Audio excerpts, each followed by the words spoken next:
I think it's one of the most competitive lineups we've seen. There's 3 or 4 of those guys that belong on an Olympia stage. I think Brett, I've been banging Brett's drum for a while, so I think he delivered. The initial thought was Rolly, and then Hunter blew me away. I think right now, Hunter has the show. And then obviously Hunter coming in and, you know, kind of solidifying himself as an Olympia competitor.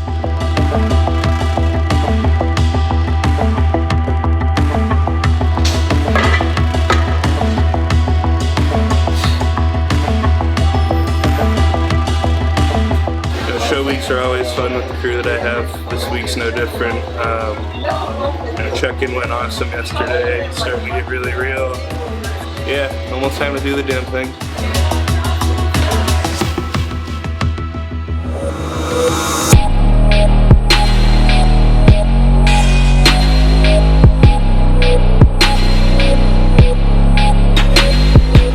My impression of Madhouse. Yeah.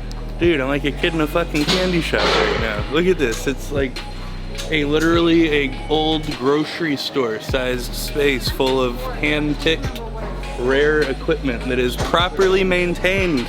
Imagine that. No, it's absolutely sick here. Huge shout out to the owner for letting us come out here. Yeah, I really have been so excited about training at this gym for like weeks now. I've been telling, you know, Bryan and Ryan and all the guys that weren't able to make it last year while we were here about it. Hey man. I was looking up. I thought you were at least 16. This is the man, the myth, the legend, the guy that owns the museum you can play in. How you doing, man? Good to see you. Glad to be here. So this is Mark. He owns Madhouse. You know, kind of just gave you my like about his gym spiel, but yeah, it's gotten so much different since last year. So last year he was nice enough. We went to his old location and he'd already like moved half the equipment, and we were kind of like, well, shit. We ended up running into Sid actually, and Sid was like, here, call Mark. And I was like, okay, cool, this was meant to happen. Called him and got to come play here. That was a year ago now, and it's changed quite a bit. So looking forward to actually getting around and walking around, but thank you for having us and the whole crew out, man. Glad to have you, man. Appreciate it. Yeah.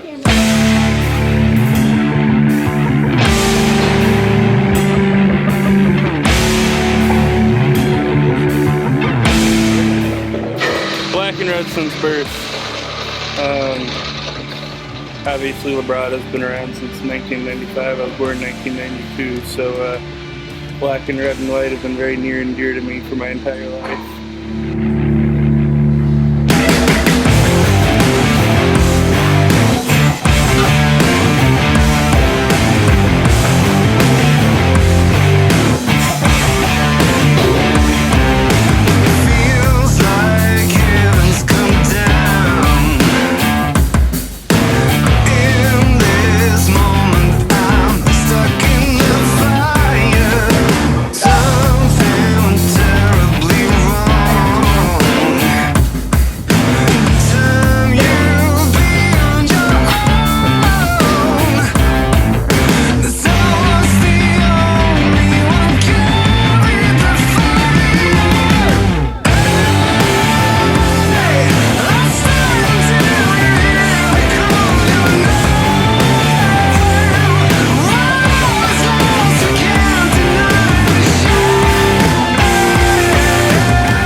Yeah, so honestly yesterday was probably like the biggest like shit show of a stressful day of travel that we could possibly have, and for once in my life it wasn't actually my fault, because normally I'm notoriously late for the airport and I put myself in terrible situations, but it really and truly was 100% out of our control, so we made the best of it. But you know, it was definitely one of those days, had like 2 or 3 meltdowns. You know, went real bad hypo like twice, and was really stressed out, honestly. Stressed out and had, like I said, a couple meltdowns over things out of my control. So the fact that I got up looking like I looked this morning, after flying and after a day like that, I'm so excited, man. We're gonna do nothing but get better as I chill out. You know, I'm here with like all my best friends in the whole world. Liv and I say this, but I get to do what I love with who I love, and at this point all I have to do is chill and do that with them. So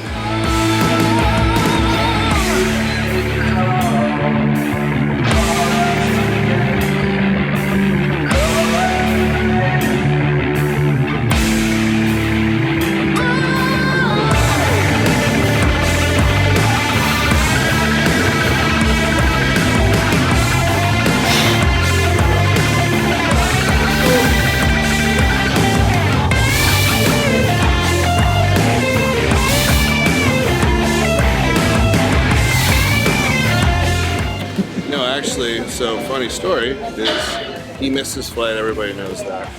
And Ryan and I we got on the plane. We're like trying to hold the plane up, and we're at the gate, and they're like, okay, step into the gate. And then, you know, Ryan and I get on the plane, and Liv is still back there.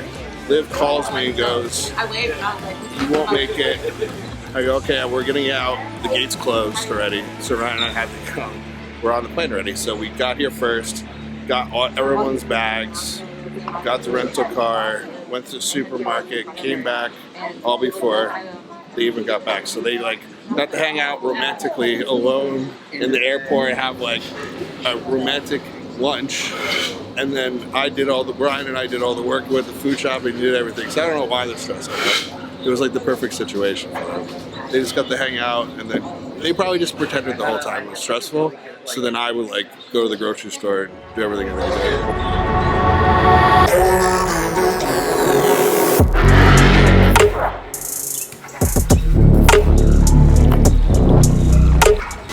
The best bodybuilders are also good cooks. I'm an excellent cook, but only an okay bodybuilder, so we'll figure it out somehow. But no, I'm chopping this up for my breakfast, and then also I'm bringing my meals for the day because I want to check out the 212 with the guy with the camera.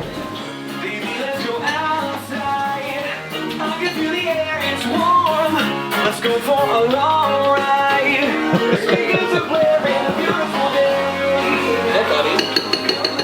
Yeah, we haven't even looked yet. I'm kind of weird like the last like 24 hours about looking. I'll never look by myself. I don't want to see. If we're looking, it's because they need to see. You know, I'm really good, and I know a lot of people aren't. I'm really good the last like 48, 72 hours, just kind of turning my head off and, you know, trusting my people, you know, as long as everything's kind of going how I think it should, and, you know, everything's going how I think it should. So, you know, life is good, having fun. Today, I'm not going to train. I'm going to head to the gym with them so we can pose in the light that I've been posing in the last couple days. I got a coat of tan on last night. Shout out to my girl Alyssa. She was over here at 12:30 in the morning last night, hand painting my first coat on. So I can't tell you how much I appreciate you, girl. But anyways, yeah, we're about to take a look and get breakfast in me, and then we're all off to Madhouse. They got to train, and like I said, at this point, I need to chill and relax and have fun, and the easiest way for me to do that is just hang out with my people and watch them do their thing. So, looking forward to today. Looking forward to seeing what I looking forward to seeing what I look like right now, and yeah, almost time to do the damn thing.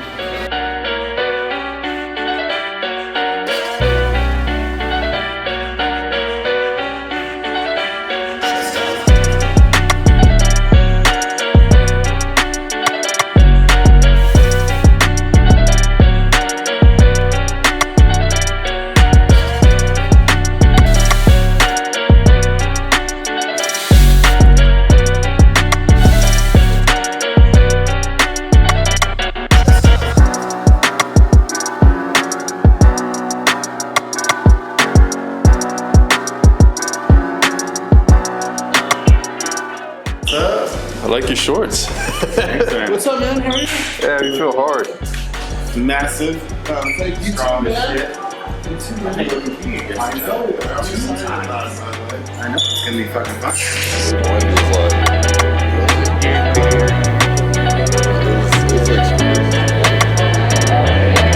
I'm excited to see how he does in Texas. Hello. What are you doing? Fancy seeing y'all here. We're all checked in, about to take a picture, and then get out of here, get shaved, get tanned, and get ready to do this whole bodybuilding thing, I guess, is what we're doing.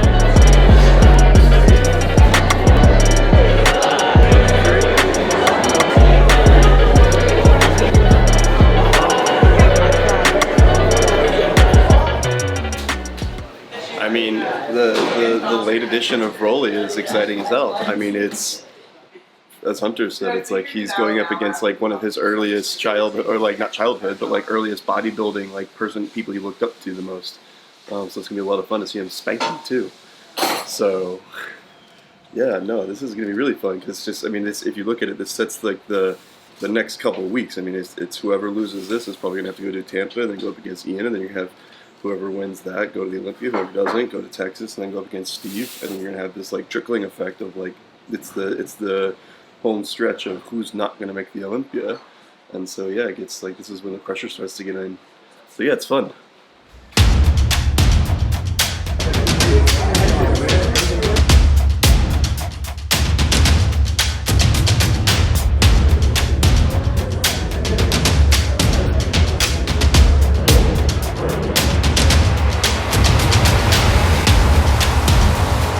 So I'm going to go slightly against you. I'm going to go Hunter, Max, Brett, Ruli, and then Shaban Hassan. Yeah.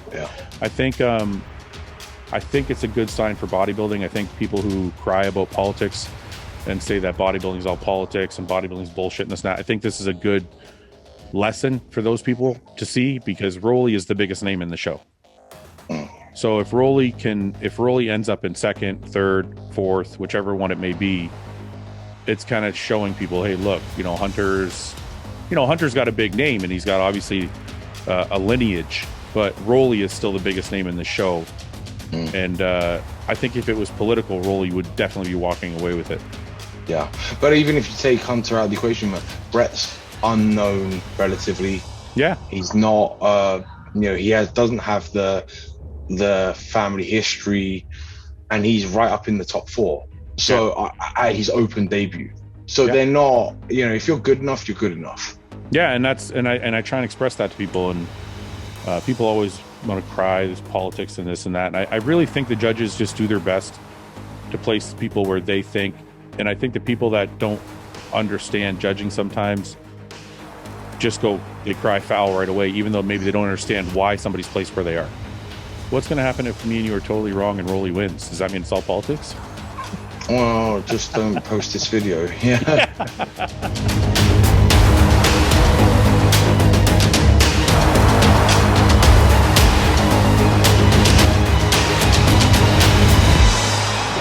What's up, guys? Prejudging is over, and couldn't be happier. Best ever looked, kept in the middle. They posted 9 rounds. They killed everybody, but it bodes well for him. He's a good poser and got better. And I'm psyched for the finals because I pulled it off.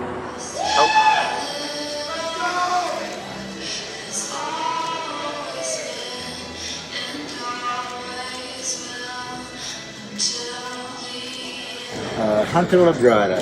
People don't realize actually how big he is. I talked to his father. His father was competing in 185 and being second at Olympia, almost beating Lee Haney, right? And now when you project that structure, that aesthetics and shape into like 255 pounder, I think that's about how much he weighed.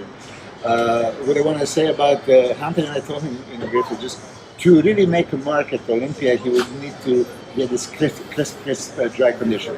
So he still didn't figure out, which, listen, a lot of times you try your best and it just didn't happen. It didn't happen today again, even though he, won deservingly. I mean, there's a lot of people that would, see the breadth on conditioning to beat him. Yeah. Brett Wilkin. Brett Wilkin was surprised with the show.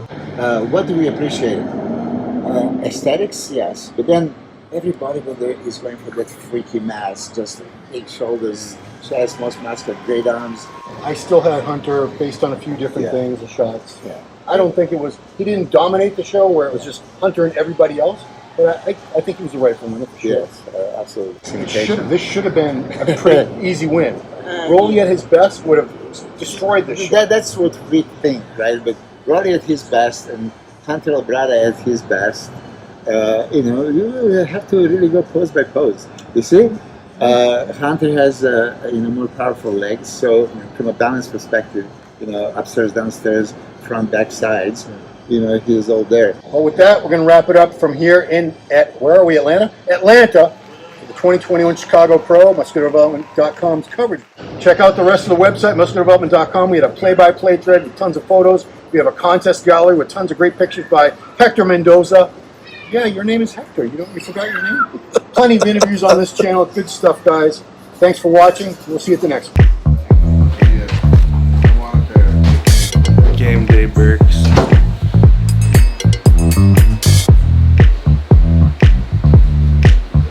I'm never going to say I did anything perfect, but in 7 months we came 8 pounds heavier and in significantly better shape with a bunch of tissue where it needed to go. So I'm very happy with what we brought today.